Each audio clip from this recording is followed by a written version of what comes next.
Hi,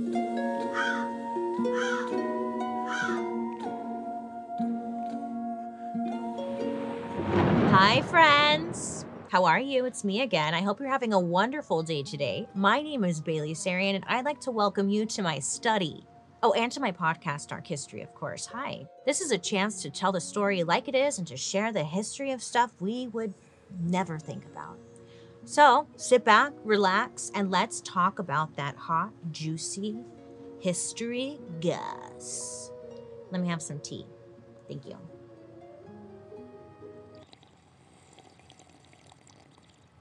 So earlier this week, I thought I'd have a cute little moment and send my grandma a letter. Wouldn't that be so cute? Grandma loves cards. And I had a card and I wrote it. I was like, Grandma, what is up? Nothing much here. Gotta go, Normally, I have a stamp, and it's in the kitchen in my junk drawer. Do you have a kitchen junk drawer? Okay, well, imagine that. So I opened that up. I'm tearing it apart and I couldn't find a stamp. But I swear I saw one in there. So I just did not believe it. I just needed one stamp. One stamp. I filled out the address and everything, and I just needed one stamp. But anyways, moral of the story is I realized I needed to go to the post office to get one. And I was like, wow, when was the last time I went to the freaking post office? I don't know. It's been a while, okay? I didn't end up going, but what I did end up doing was staying up until 3 a.m. reading about the post office. After some Googling, I was left with even more questions. This U.S. postal system is wild. Guys, the post office, this story, it has everything. Spies, treason, dynamite, a ninja. Oh, and chemical attacks. You ready? Okay, great, let's go. Joan, hey girl, how are you? Where you been? You've been a little quiet. Joan and Paul, the skeleton, they've been bickering a little bit. There's a little tension in the room. It seems that Joan's a little jealous because Paul over here is getting a little bit more attention. We'll see how this plays out. Anyways, so for this one, we're going way back, all the way to when writing was invented, which was in 9,500 BC. Now, at this point, writing was kind of just dots, squiggles, and little pictures, similar to emojis, right? Kinda, in a way. And it was mainly used to keep track of what people were trading and buying. It sounds like people were writing receipts for trading and selling and buying and all that stuff, It sounds like receipts, right? So that's mainly what writing was used for back then. And then over time, it's like these receipts started to evolve and people were sending cute little notes to one another. It wasn't just about receipts. It was little cute stuff. But it isn't until the Egyptian Empire that we really start to see writing and sending letters an important part of keeping power. Around the year 2400 BC, the Egyptians created the first organized version of the postal service. But it definitely didn't look like the postal service we know today, like the band. So the Egyptians used to write and send letters on papyrus. It's a cool looking thick paper some bougie people put their wedding invites on. That paper. And they'd send these letters to different pharaohs and military leaders in the surrounding areas. But they would have to send their notes in a box on a boat with guards down the Nile River. So it was a process, okay? Now you might be thinking, why do these letters need their own guards? Well, the Egyptians were sending these letters for sneaky reasons. They wanted to spy on people. At the time, Egypt was a super powerful empire, and they wanted to keep that power. So they had spies all over the frickin' place. Now, these spies would send messages back down the Nile River to the pharaohs. They'd send reports about shady governments, military plans, and they also wanted to know if there were any nearby tribes whose land and people they could take over. Now, this may have been the first time the mail was used by governments to spy on people, but it definitely wasn't the last. In fact, using a postal system of some kind to maintain or steal power is actually a huge theme throughout history. That's weird because the only mail I get is the 99 cent, the dollar. What is that? The penny saver. That's what I get. So, is the penny saver trying to take over? I love the penny saver though, because they got the ads in there for like different stuff. It's just, anyways, the Egyptians may have started it, but the British, ooh, they perfected it. Dun, dun, dun, dun, dun, dun, dun, dun, dun. Yeah, I finally got to use it. So let's jump forward a few centuries and talk about the British. Dun, dun. Just kidding. I love that song. It's poppin'. It's a jam. It's good, you guys. It gets me real jazzed up. Okay, so we're in England. It's the 1500s, and King Henry VIII is in charge. Yeah, you know him? Now, good old King Henry, he was a little paranoid, a little cuckoo. So he pulled aside one of his most trusted advisors and asked him to create England's first postal system, which is a great advancement for the British. Honestly, yay. Thanks, King Henry. But Henry, darling, he didn't make the postal service for his people. Oh, nay, nay. He doesn't trust anyone, and he wants to make sure no one is sending letters talking trash about him. So Henry puts a guy in charge of the postal system, which is like Henry's advisor, and this guy was essentially like the royal snitch. His title was literally Spy Master. That's so sick. I want that title. Spy Master? Yeah. So Henry and his Spy Master have their postal system set up, and they are only really using it to sniff out any traces of treason or adultery. They probably had like a little gossip magazine on the side where they would gossip and know everyone's business. That'd be fun, actually. Anyways, Henry trusted no one, especially not his wives. So you better believe he was reading their mail. He was like some crazy, jealous boyfriend. Not even, he was a crazy, jealous husband who was hacking into her phone, was reading her text messages. It's like, girl, you know, red flag. King Henry thought that his wives were cheating on him, and he never would find any real proof, but he would use this as an excuse to go through their mail and then also like just get rid of them because he just believed that they were cheating. And then he would blame like whatever's in their mail. Anyways, what I'm getting at is, you know, sometimes he would get divorced. Sometimes, you know, you would lose a head. It's just whatever mood Henry was in. But the best part of all, because at the end of the day, he's still a man. And this isn't meant to be shady. It's just the truth. Because Henry over here, well, he was the one sending letters in the mail to his mistress. Not his wives, it was him. Such a dude move, isn't it? My God. Come on. Back in 1529, someone made off with 17 love letters between Anne Boleyn, who at the time was still Henry's side piece. Now, these letters would have been considered very valuable, very salacious, you know? And you can bet Henry was pissed when he found out that these letters had gone MIA. He actually had his guards search the bags of everyone leaving England who might have had access to his castle.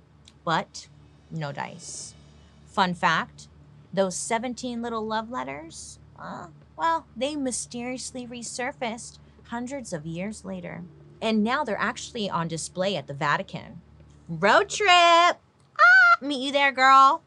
It's on you though, right? Okay, cool. Cool. So to this day, nobody knows who stole them. Nobody will know. But you can bet they definitely made a good chunk of change off of them. Good for them. That's so cool. What an icon. Anyways, the drama with the Henry's family and the Postal Service didn't end after Henry died. Because his daughter Elizabeth, she also had her eye on it. When Elizabeth becomes queen, like many powerful single women, she has some haters, okay? And one of them, the biggest Liz hater of all, was actually her cousin, Mary, Queen of Scots. So Mary, Queen of Scots, is super jealous of Elizabeth because she wants to be queen. And she's ready to do anything to make it happen. But she's no dummy. She's Mary, Queen of Scots. By this time, it's pretty obvious that their mail is definitely not private, not a secure line. But Mary, Queen of Scots, needs to communicate her plan, okay? So Mary makes up a code and uses it to write letters to her supporters who want to help overthrow Elizabeth. But unfortunately for Mary, Queen of Scots, the royal postal system is one step ahead. Elizabeth's right-hand man spent a lot of money hiring experts on codes and ciphers, basically the art of decoding a message. And you know those globs of wax that people used to seal their letters in the olden days? Super fancy. Again, people use it for like their wedding invites. Those. Well, Elizabeth's postal workers were so good that they perfected the art of lifting up that wax seal on letters so they could be opened without anyone noticing. Once again, the Postal Service, it was really just a network of spies. Oh my God, yeah. Jeez. Nothing is safe. That's actually genius. Just hire your people to go through all the mail. Smart. Listen, it must have all paid off for Miss Elizabeth over here because she would actually go on to rule for 45 years. So all that spying must have paid off is what I'm saying. This period was Elizabethan era, aka the golden age for England, where a ton of progress and art was made. Like, we wouldn't have Shakespeare if England hadn't had money to fund the theaters. And it's crazy to think that it's all because some postal workers got sneaky. So it's clear that throughout its early history, the postal system was created by, used by, and abused by the rich, powerful, and royal. But what about everybody else? Well, for that, we gotta hop, skip, and jump about 250 years to England in the 1800s. But first, let's pause for a break. Oh my God, you guys, I recently went to see Moulin Rouge in my city, and wow, it was incredible. The lights, the songs, the set. Oh, it was amazing. I'd never seen it before. Never. But what made the show even more amazing was the fact that I got such a great deal on my tickets through SeatGeek, the sponsor of today's episode. If you don't already know, SeatGeek is a ticketing app that makes buying tickets to live events super simple. I have the app on my phone, and it's by far the best way to buy tickets. After seeing Moulin Rouge, I now have the bug to see more musicals. I really want to see Mean Girls next. But whether it's concerts, baseball, football, festivals, or more, SeatGeek puts tickets from all over the web into one place to make buying simple. SeatGeek wants to make sure you're getting a good deal, so when you're on the app to buy tickets, make sure you look for the green dots. Green means good deal, red means bad. My Moulin Rouge tickets were green, so I was like, yay. And don't worry, I've got the hookup for you. Use code DARKHISTORY for $20 off tickets at SeatGeek. That's $20 off your first purchase with promo code DARKHISTORY. Make sure you click the link in the description to download the app. Thanks, SeatGeek. The 1800s seemed wild, huh? It's like when a lot of our stories take place. The 1800s? There was something going on. There was something in the water. There's probably shit. Everyone was drinking shit. Okay, commoners. Commoners, you know, people who are not royal. Well, they want to start sending letters to friends and family. But to make that possible, a few important things are invented that we still use today. Number one, the postage stamp that I can never find. You see, before stamps were a thing, people were paying to send things based on the size of their package, not the weight. Same Z, you can only get into this party based off the size, not the weight. Just call me a postal worker, baby. And there were even more costs depending on how far the package was going. And sometimes you just couldn't even send the package because the place you wanted to go to, too far. Can't do that. So the whole system was expensive, complex, and honestly, very inconvenient. But then in 1840, along comes the postage stamp. Now this little stamp, this little cutie, would change everything. For starters, it let people send a letter up to a certain weight as far as they wanted. Oh, it didn't matter if your note was going one town over or across the country. Same price, babe. Okay? So not only did the stamp affect how much was paid for postage, but it also flipped the script on who paid. Before the stamp, it was the person receiving the delivery who would have to pay for the postage. But after the stamp, it was the sender to pay postage up front, which honestly makes sense. Because if you sent me a letter and then you told me to pay, it better be a good letter. You better be sending me something good. You could really mess with somebody by sending them a ton of shit and then like forcing them to pay for all of it. It could also just be a really fun joke. Not really. No, I would do it to the neighbor that I hate. We'll save that for another day. On top of all this, everyone loved this new stamp because it was sticky, or could be sticky if you gave it a little licky. This made sending mail even more user-friendly, cheap, and as you can imagine, demand goes up and up. And this huge shift in demand leads to the next major development. Let's welcome to the scene the mailbox. The crowd goes wild. Mailbox. So yeah, at this point, mailboxes were not a thing. So imagine sending mail without a mailbox. Where does it go? I don't know, but it would just end up there to you, hopefully. But back to how we got to mailboxes. So at first, mailboxes are only on street corners because people were still going to the post office. But now that sending mail was easier to do with the postage stamp, girl, there were a lot of letters, okay? That one mailbox in the neighborhood, it wasn't cutting it anymore. It was just always overflowing. There was too many letters, and trips to the post office, they sucked, okay? It took forever. There weren't enough postal workers to handle the workload.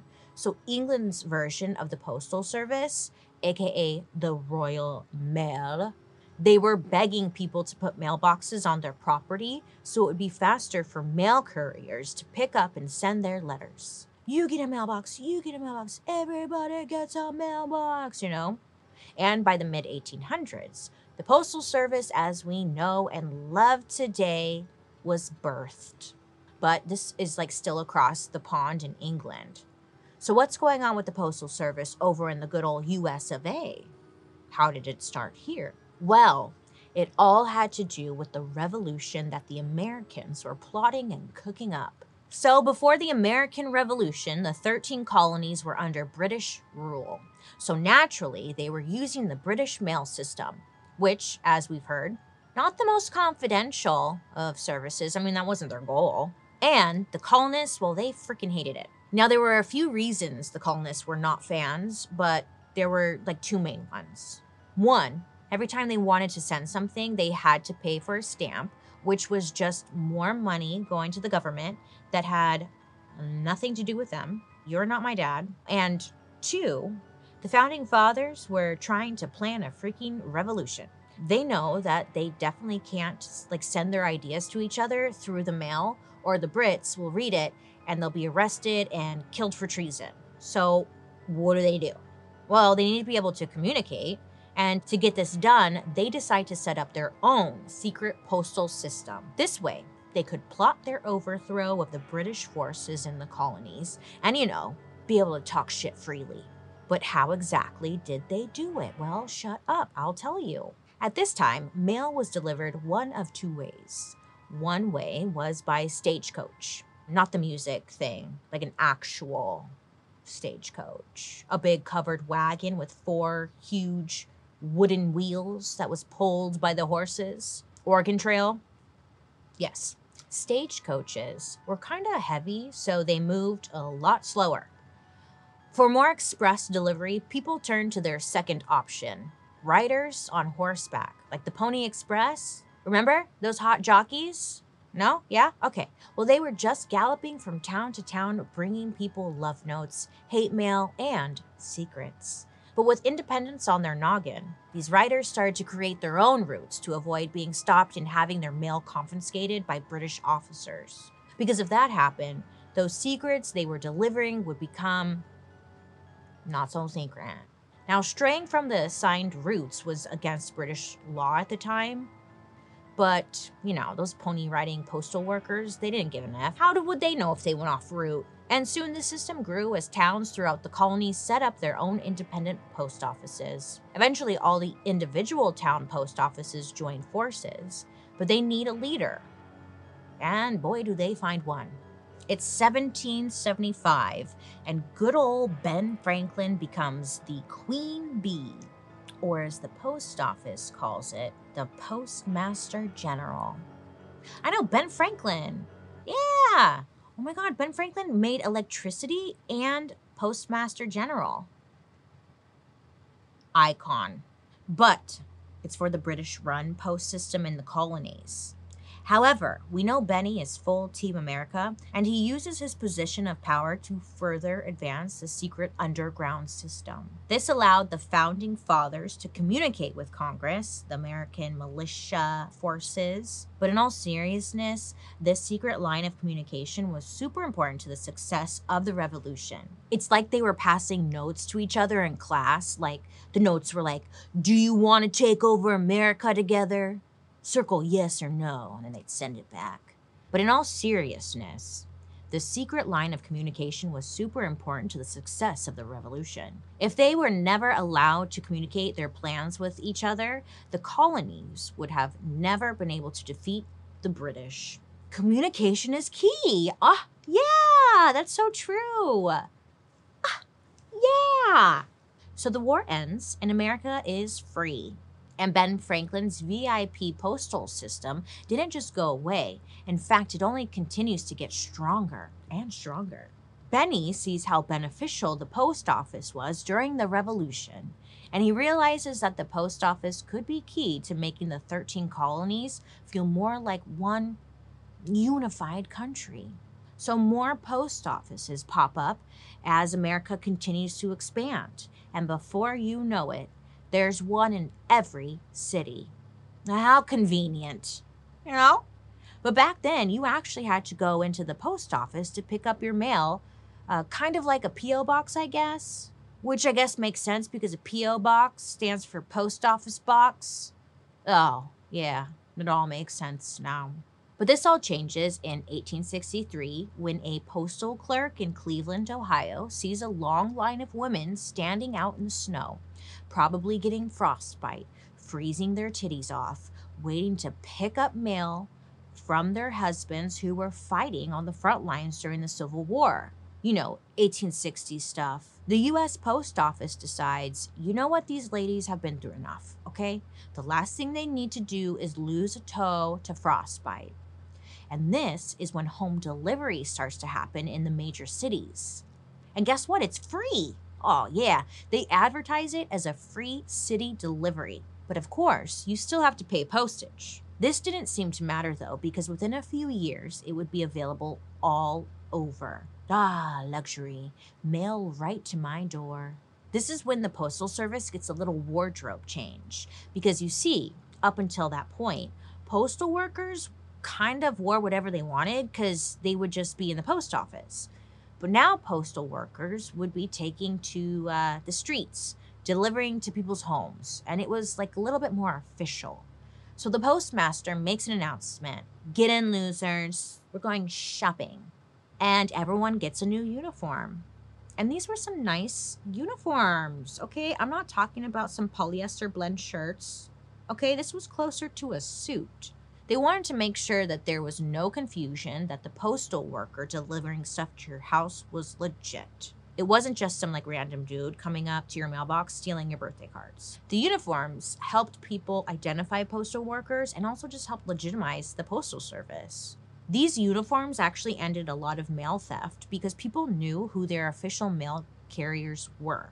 And it wasn't just city folk getting this VIP delivery service. Farmers in rural parts of America would put their letters in old cigar boxes or lard pails, and toss them down the road where the postman could pick them up. The nation was expanding fast as hell, so, they're just kind of trying to figure things out right now. It makes sense. And the post office They had a lot on their plate, like more than just the mail. Okay, before the FBI was a thing, the post office inspectors were the ones stopping big organized crime from happening. There's a lot of pressure on these people. I mean, originally the post office was developed as a tool for spying, so it kind of makes sense. They were kind of playing as FBI. And they were so good at what they did that they actually took down a huge organized crime ring in 1908. Talk about multitasking. And the post office didn't stop there. They just keep doing great things for the country. The post office was all about equal opportunity.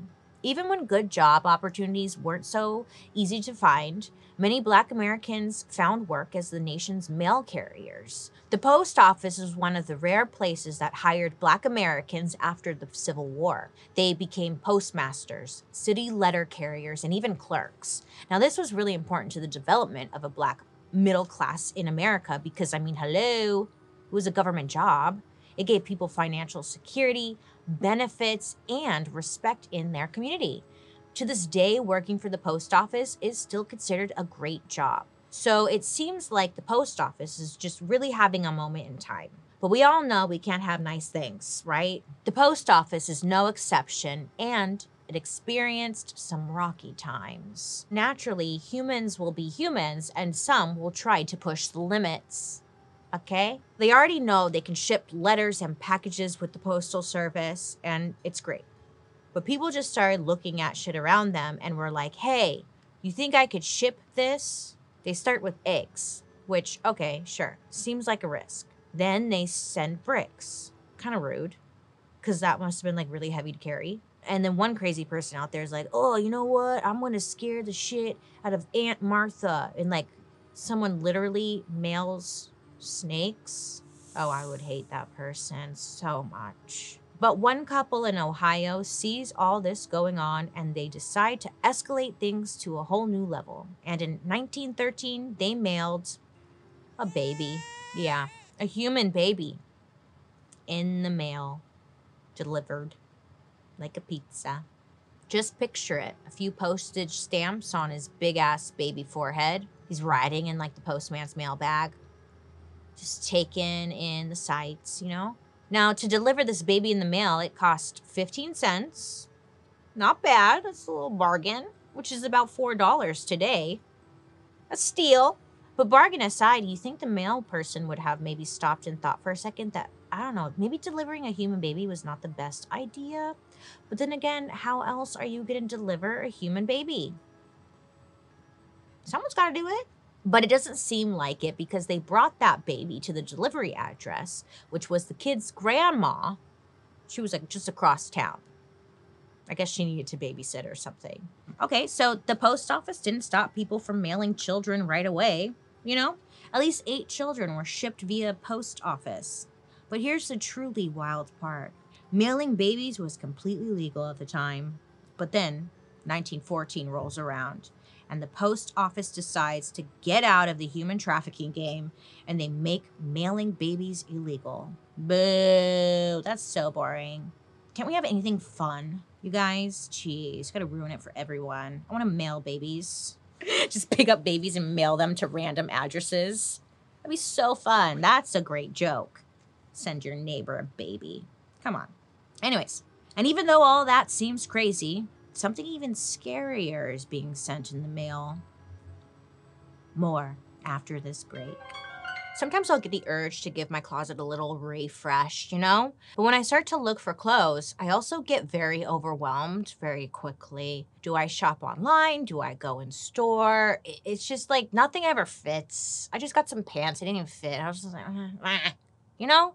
And then don't even get me started on returns, because I never return. I suck at that. Anyways, this season, let's Stitch Fix do all that hard work for you. And we love to see it. It's easy and fun to get started. First, you just take a few minutes to set up your Stitch Fix style profile. The quiz is great because it asks questions to really pinpoint what your style and aesthetic are. And they get as detailed as asking, like, what do you like to wear? What you don't like to wear, and how open you are to trying new styles. Then, that's when Stitch Fix expert stylists get to work. Stitch Fix stylists work to find items that are exclusively for you.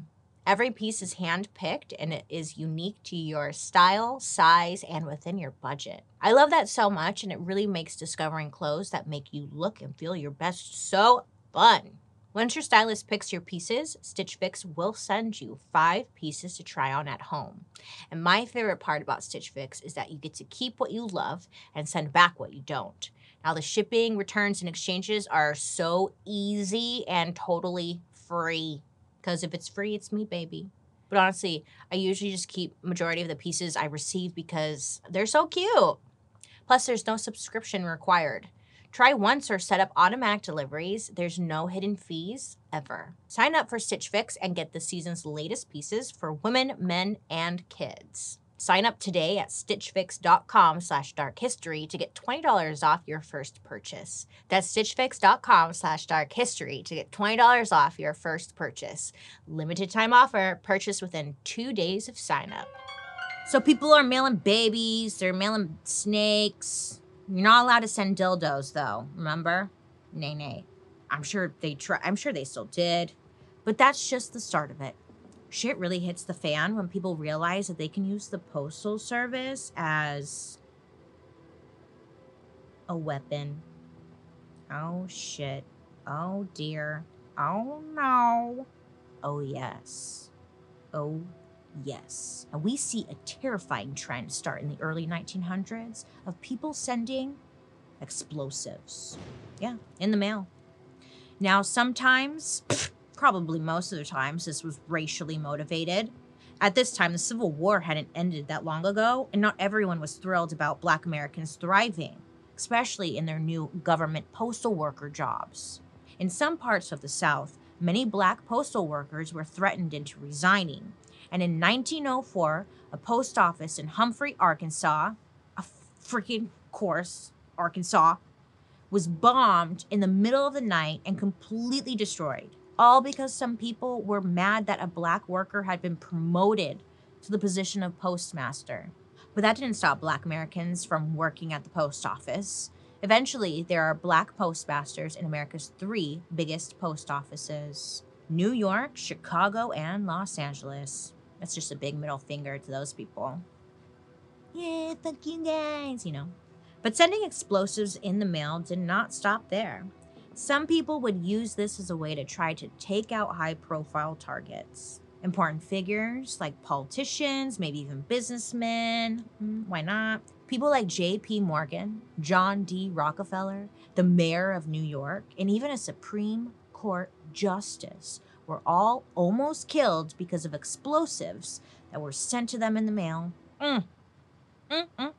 So this is becoming a pretty big threat, and everyone wants to figure out, who's sending this shit in the mail. But on April 27th, 1919, one mail clerk became a hero. Charles Kaplan was riding the train home from his job at the New York City Post Office, and I guess during the ride, he was reading his newspaper when he came across something that caught his eye, He noticed a story in the paper about a bomb that had been sent in the mail to a Georgia senator. So he's like, okay, yes, go on. Bombs in the mail had become kind of like a common thing. But this article had a description of the bomb and the package it arrived in. And Charles is connecting some dots. He's like, hey, wait a minute. I just seen some shit like that at my work. So he hopped off the train and he rushed back to the post office.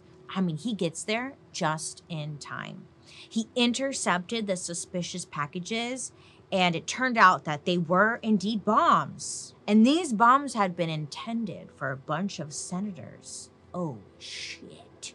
So the postmaster spreads the word across the country to be on the lookout for similar packages. And thank God he did, because 40 more mail bombs were intercepted and never got to their targets. Hooray! The world is saved! Yay! But, good things never last forever. And bombs in the mail, well, they never truly go away. In fact, they make a pretty infamous comeback almost 50 years later with the one and only Ted Kaczynski, aka the Unabomber. Yeah, remember? Maybe you don't know, but I did a whole murder mystery and makeup on this guy, Teddy.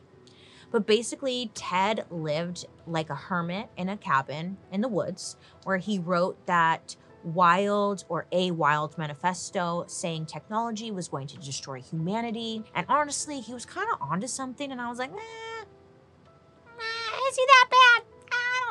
I think the way he went about it, his approach was wrong, but you know, I think about him a lot. Anyways, starting in the 1970s, Teddy, he used the Postal Service to mail bombs all over the United States.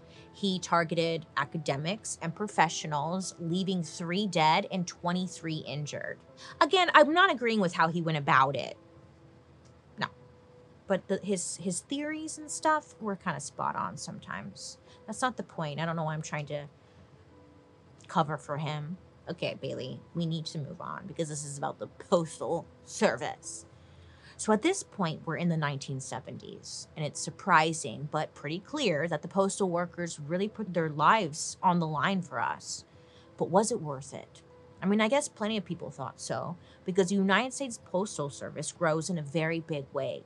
By the end of the 70s, there were around 25,000 post offices in America, and the workers are busy. Oh, yes, they are. Postal workers are working their butts off, but still struggling to pay their bills. Now, you might be saying, wait a minute, Bailey. I thought you literally just said that working for the Postal Service was a solid government job with benefits. Are you a liar? Well, like I said earlier, yes, I am. But a little thing called inflation happens. Sound familiar? Well, life was getting more and more expensive, but the postal workers hadn't seen a pay raise in a very long time. So what was once a cushy job was now barely paying enough to keep food on the table. Postal workers were still in demand and working nonstop, and it was pretty common for them to just have a second job just to make ends meet. Some postal workers were even depending on food stamps to survive.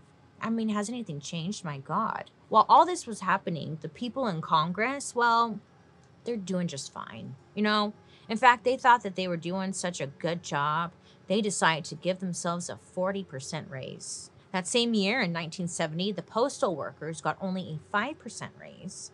So,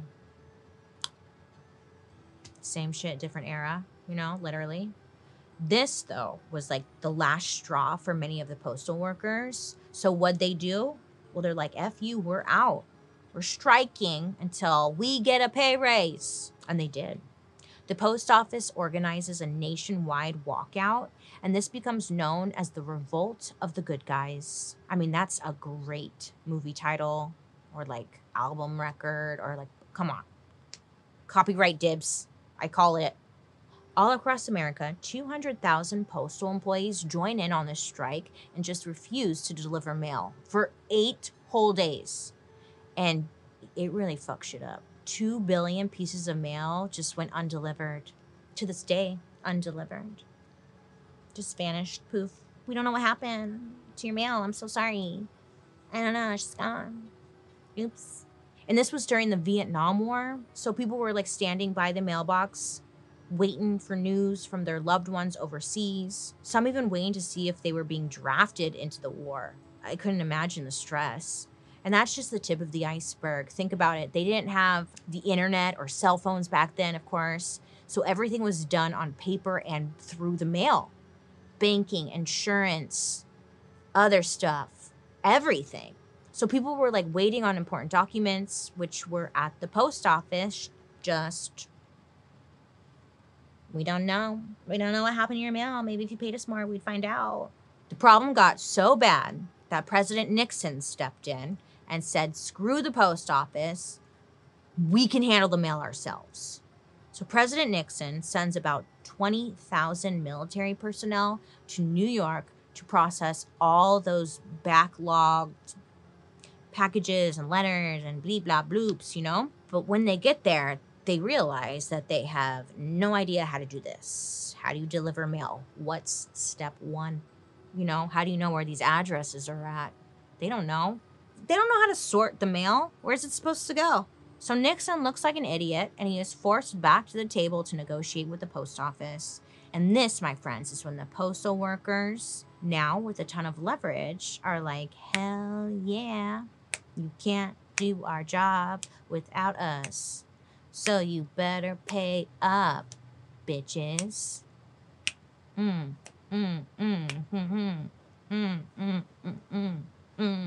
know? Man, we gotta do that now. Let's just all stop working and see what happens for shits and giggles. Who's down? We can like end the whole country. That'd be so fun. So the president ended up giving them a bigger raise.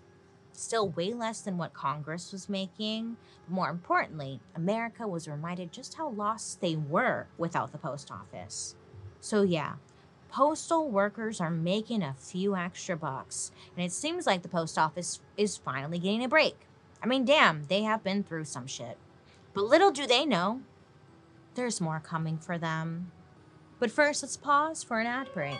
Whether you're selling a product, providing a service, or even just publishing your work, you need to put your best foot forward online to help attract new customers and keep returning ones. Squarespace is the all-in-one platform to build a beautiful online presence and run your business. From websites and online stores to marketing tools and analytics, Squarespace has everything you need. Many of my listeners and followers are business owners, which is so amazing, and it's always important to showcase your business in a professional yet authentic way. And Squarespace gives you the tools you need to do that, all in one platform, which is so convenient. We know how important word of mouth is for our business. The Squarespace blogging platform supports a configurable sharing button, letting your visitors share content on Facebook, Twitter, LinkedIn, StumbleUpon, Reddit, Pinterest, and Tumblr, and spread the word on how great your products or services are. You can even connect with your audience and generate revenue through gated members-only content. Manage your members, send email communications, and leverage audience insights to continually improve your business. And with the analytics Squarespace provides, quickly understand your audience with data on page views, traffic sources, time on site, most read content, audience geography, and more. Plus, you can get feedback on what's working and how to improve.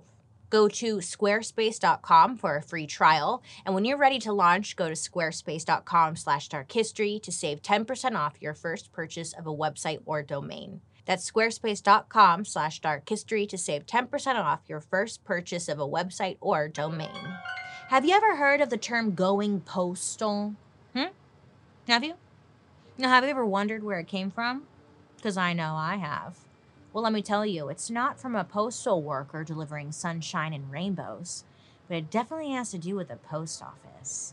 So, the year is 1986. Welcome to Sleepytown, Edmond, Oklahoma. It's like any other small town, cute, quiet, peaceful. But just a couple streets over, a group of kids ran away from a 44-year-old man calling him Crazy Pat. So this Patrick guy, he was a postal worker, but he was also well known for being the local peeping Tom. Yeah, peeping Patrick. Okay? You nasty. Now, Patrick wasn't very well liked, honestly. Fair. Being the local peeping Tom doesn't get you many brownie points. But more than his creepy hobby, Pat also wasn't the best coworker. Now, he worked at the Edmond post office and really didn't get along or even like his coworkers. He disliked them so much that one morning on August 20th, 1986, he walked into work with a bag full of guns and shot and killed 14 coworkers and then injured 6 others before shooting himself. Making it the deadliest workplace shooting in American history up until 2019. The shooting was so horrific and was so widely publicized that it actually created the phrase going postal. Even today, that phrase is used to describe someone when they're going just totally crazy. They're like, oh my God, he's going postal. Whoa! Which kind of sucks because a lot of people died. That's kind of like when someone says you want to drink the Kool-Aid? Dude, that's a lot of people that died and drank that Kool-Aid. So, not the greatest, you know? Maybe if you say drink that Kool-Aid, R.I.P., thoughts and prayers. Okay, look, I'm gonna have to do a story about Pat on my murder mystery and makeup because I want to know what's up with his backstory, don't you? Same Z. So let me get that going. Thank you so much. But Crazy Pat was unfortunately not the only one to go postal. No. So we're going to talk about this guy, Joseph Harris. Ugh.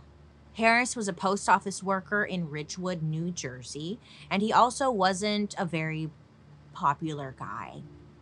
His coworkers noticed that he had a temper and didn't like authority or taking direction, which, if you're trying to have a job, that's not a good combination to have.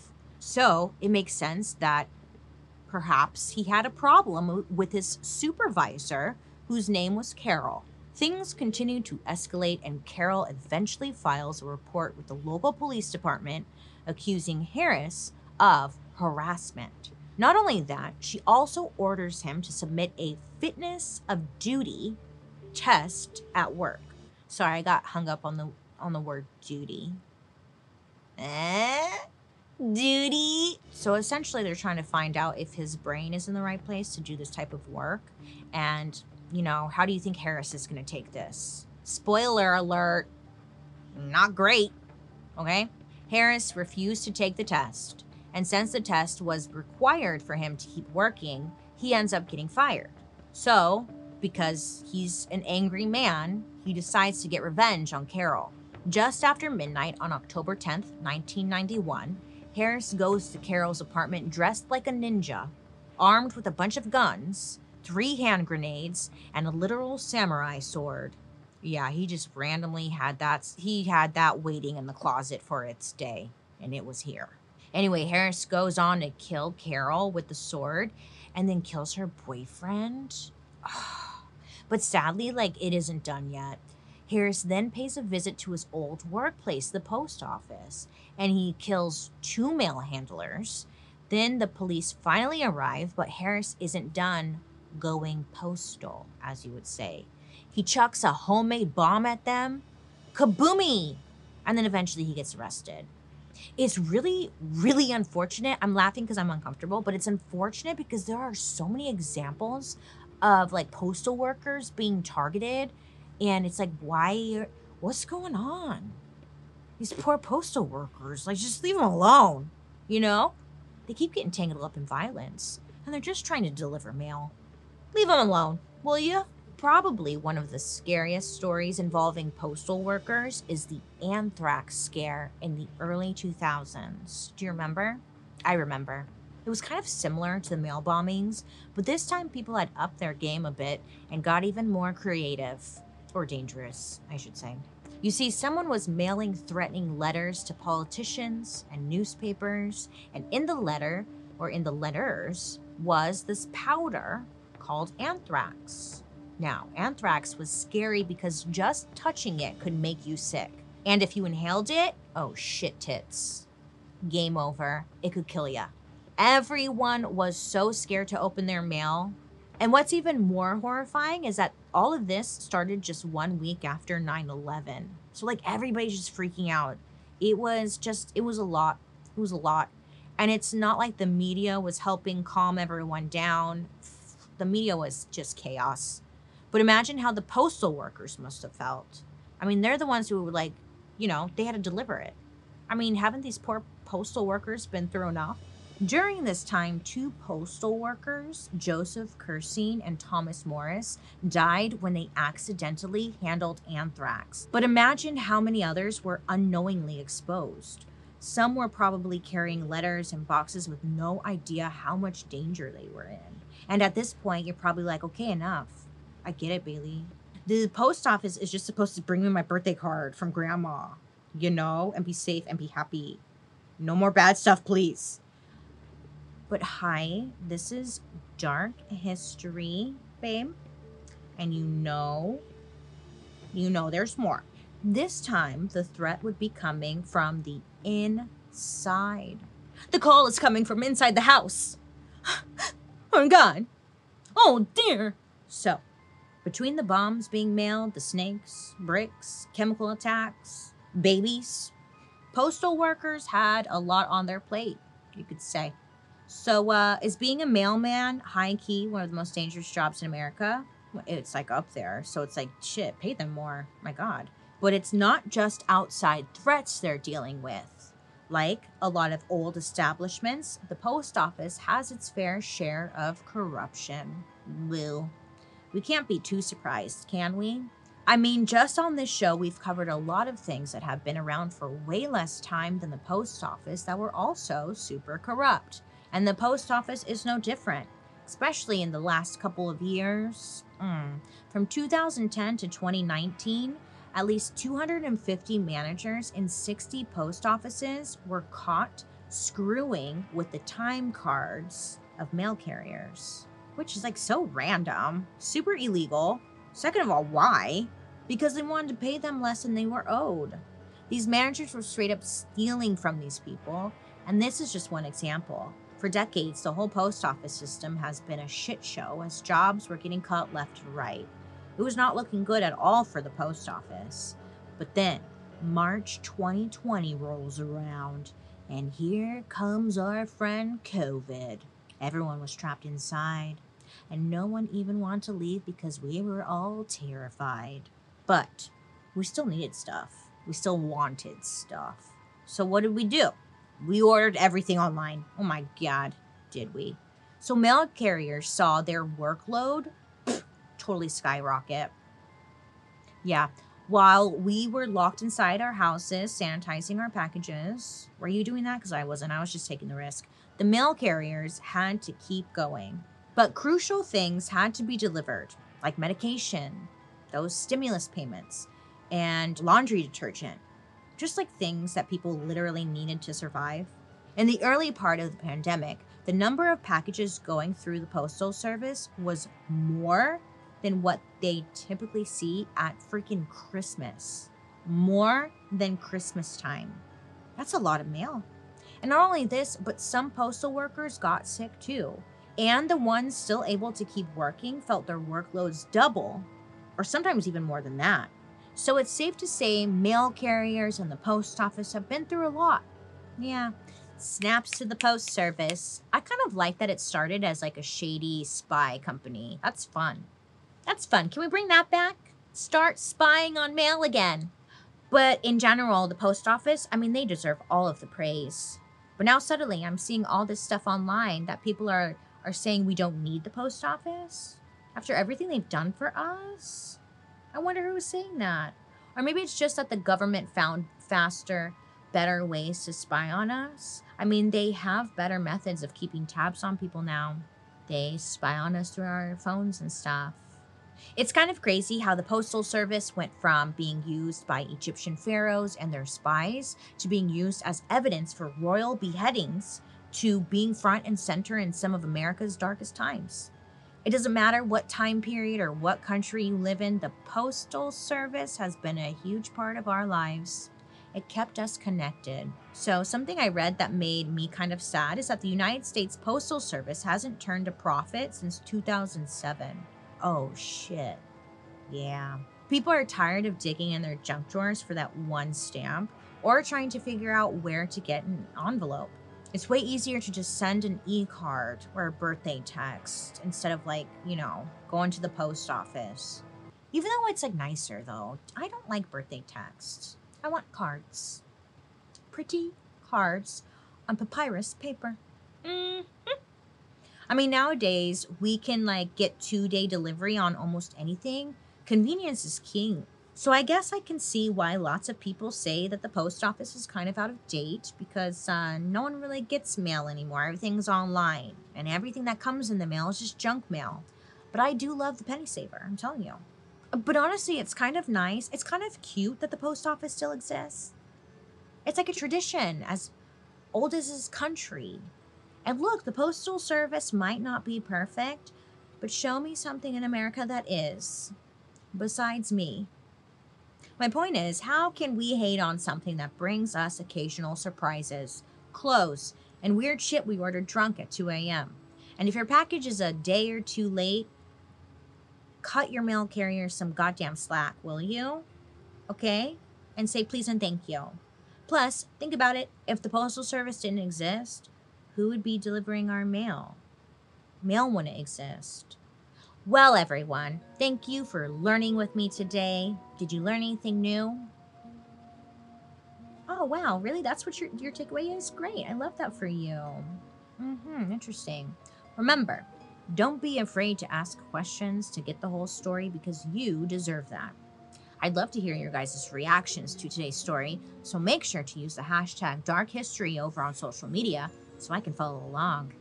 Also, join me over on my YouTube where you can watch these episodes on Thursday after the podcast airs. And while you're there, why don't you stop on over and check out my murder mystery and makeup. Anywho, I hope you have a great day today. You make good choices, and I'll be talking to you next week. I'm sorry I keep singing everything. Goodbye. Dark History, if you don't know, is an Audio Boom original. This podcast is executive produced by Bailey Sarian, Dunya McNeely from 3 Arts, Kimberly Jacobs, Kevin Grush, and Claire Turner. Our writers are Joey Scavuzzo, Katie Burris, Allison Philobos, and me, Bailey Sarian. Shot and edited by Tafadzwa Namarundwe. Research provided by Ashley Spurgeon. A special thank you to our expert, Allison Bazelinski from the National Post Museum. And I'm your host, Bailey Sarian.